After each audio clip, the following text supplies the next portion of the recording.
Good morning, darlings. Okay, so today what I thought we'd do is, as I've been marking your work, I've noticed that we perhaps need a bit of a brush up on our essay writing skills. Now, it doesn't matter what set you're in, this video is going to help you. This is going to be in two parts. The first part is going to be step one. We're going to start with planning. And then the second part, I'm going to give you a model paragraph and suggest how you might just polish just to make sure you are accessing those higher marks for the well-rounded, sustained argument. Because quite a few of you struggle with how to sustain your argument. So that's what we're going to do today. So if we take the ideas of how to plan and write an essay, first and foremost, we have to have something to write about. So if we were to take, for example, parent and child relationships in Romeo and Juliet, for example, I might then put this in a little bubble. That is the worst bubble I have ever done in my entire life. And what I would do then is I would consider, okay, right, which are the most significant parent and child relationships? Because there are quite a few. You could look at them individually, you could compare and contrast. These are the sorts of things that you're going to have to think about when you're planning what you want to say. Okay, so first and foremost, I would split it into two. My chart, and over here I would put Juliet, and over here I would put Romeo.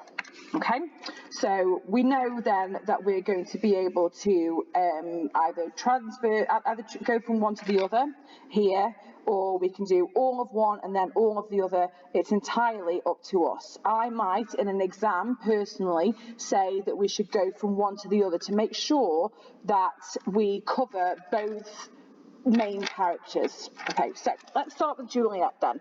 The first things first, we see three interactions with Juliet, don't we? We see the nurse, who is a surrogate mother.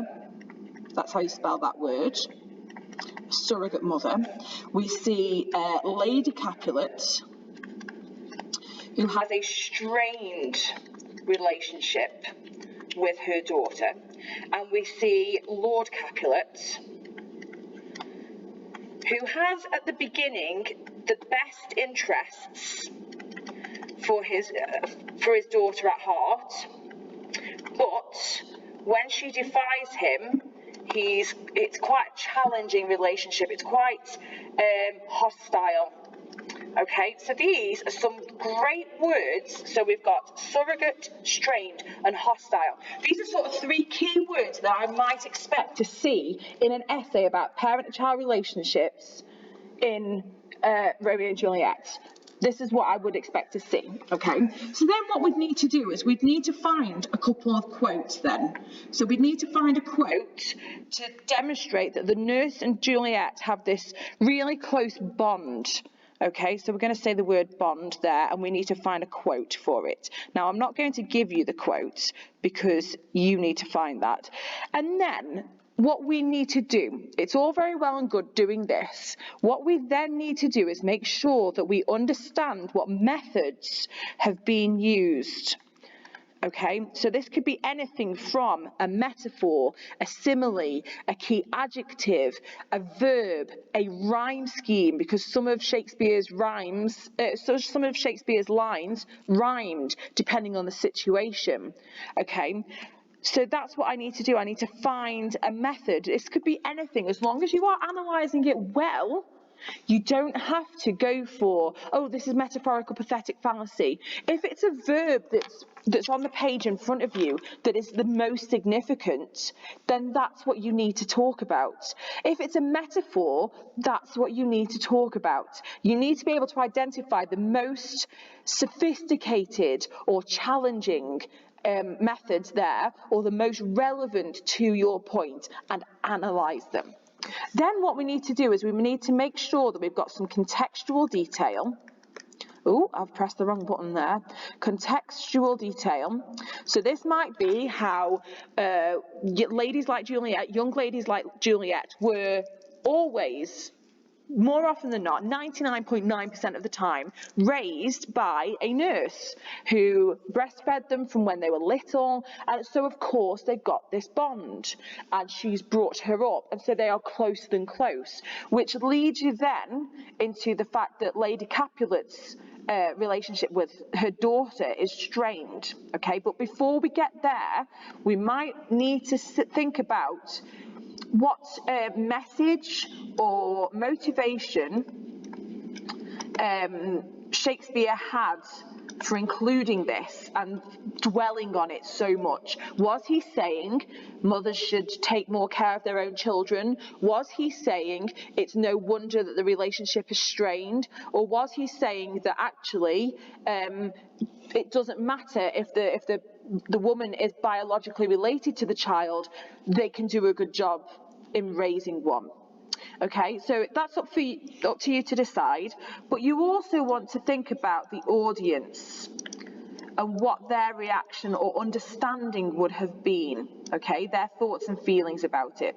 Now, for this bit here, the contextual detail, don't forget that there are only 6 marks available. That doesn't mean you should spend half the time on it, because some of this here will contribute to your overall sustained argument. Okay, so don't just skim over it and say, oh, an audience at the time might have understood that. We don't necessarily need that. We need to make sure that we are relevant and we are talking about what messages the audience may have received, what Shakespeare was criticising perhaps about his motivations, what criticisms he was making of society, stuff like that, okay? And the same things happen, the same thing goes for Lady Capulet then. So we've already mentioned here then that the nurse and Juliet are very close, and that in contrast, so you could always use in contrast, and then you could say Lady Capulet and Juliet didn't have a close relationship, it was strained. Yeah, so this is like your nice connectives here. This is like your signposts. Yeah, this is how you're going to say, I know what I'm talking about and I have analysed this play really well. So here again then you would need a quote.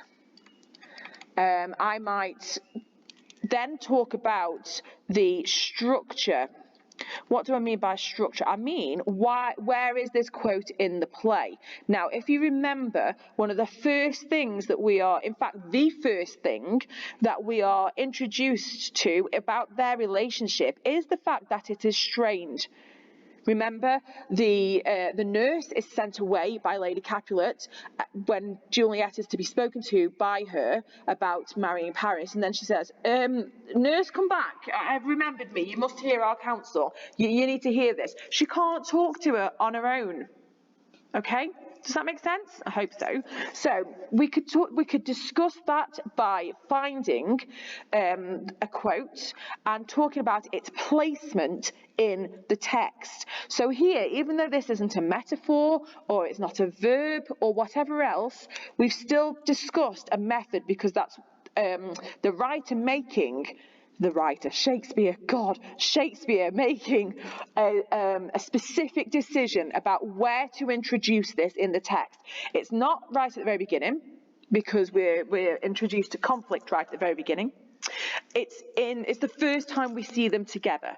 Okay, so that leaves us with our first impression, and then we can talk about the audience and their first impression, and how they are going to view their relationship and understand the relationship of these two characters for the rest of the play.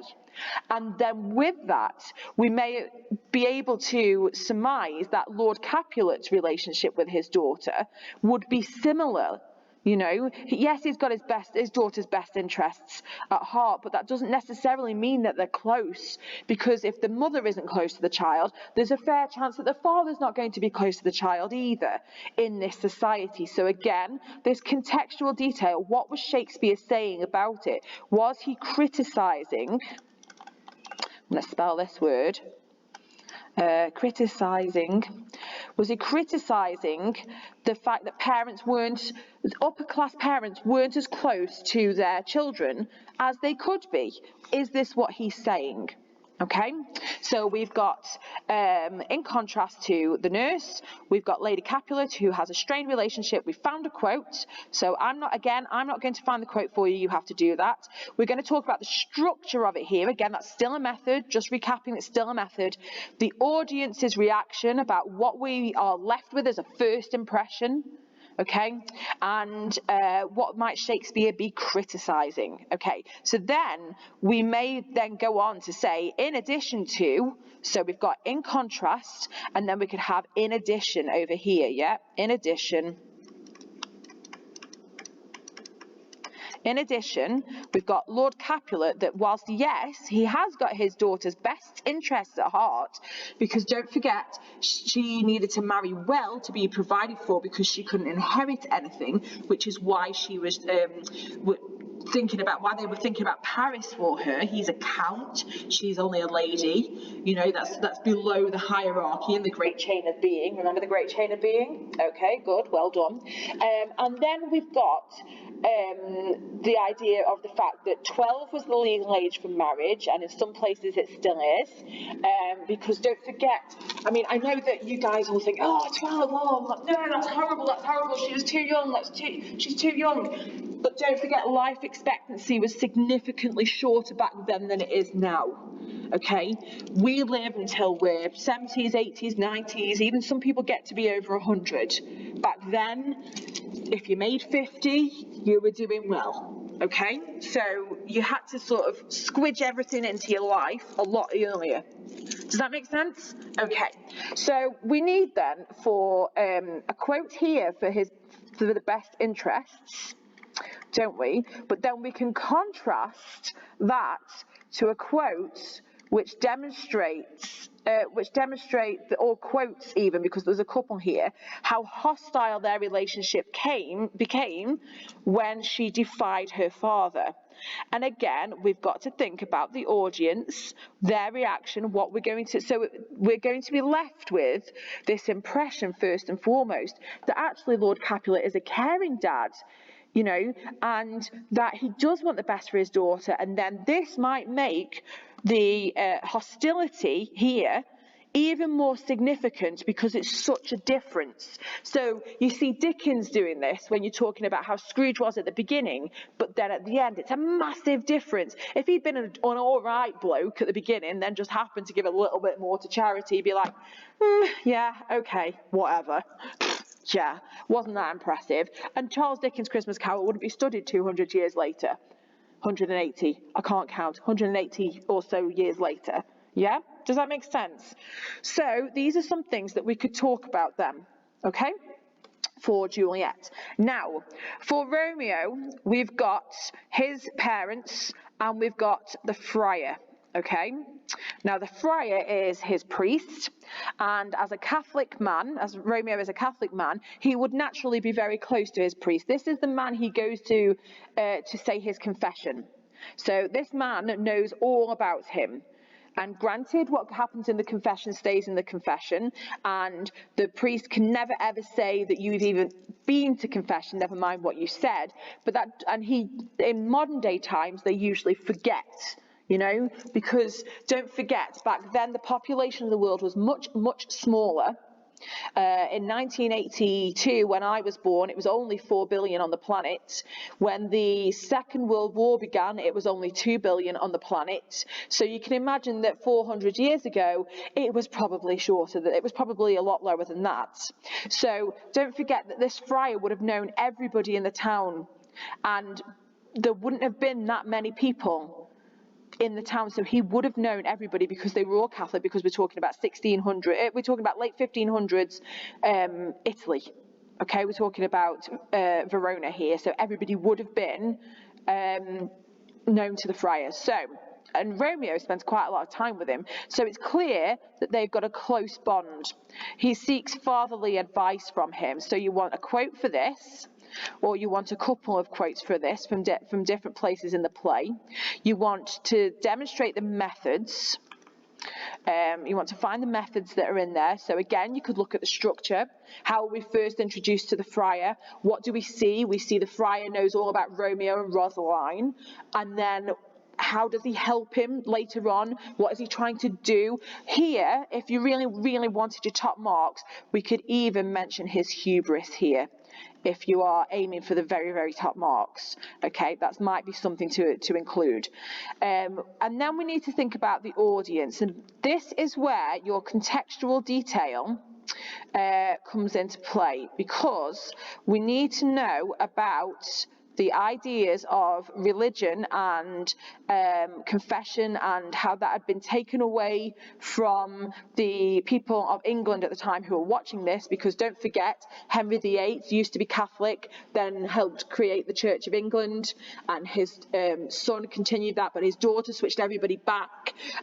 Mary switched everybody back, and then Elizabeth reinstated the Church of England, but said, you know, if you want to be Catholic, that's fine, just don't do anything bad, you know, it's your actions that will punish, not your beliefs. She was quite tolerant, but at the same time, it was still sort of an outlaw thing. But these people who were watching this would have understood that in the previous generation, or 2 generations maybe, their grandparents may have been Catholic and would have had a similar relationship perhaps to their priest as Romeo does to the friar.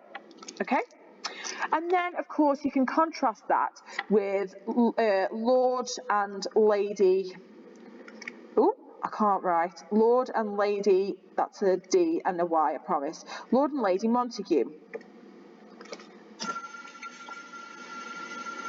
I'm going to do part 2, guys, because I know the screen's going to go funny.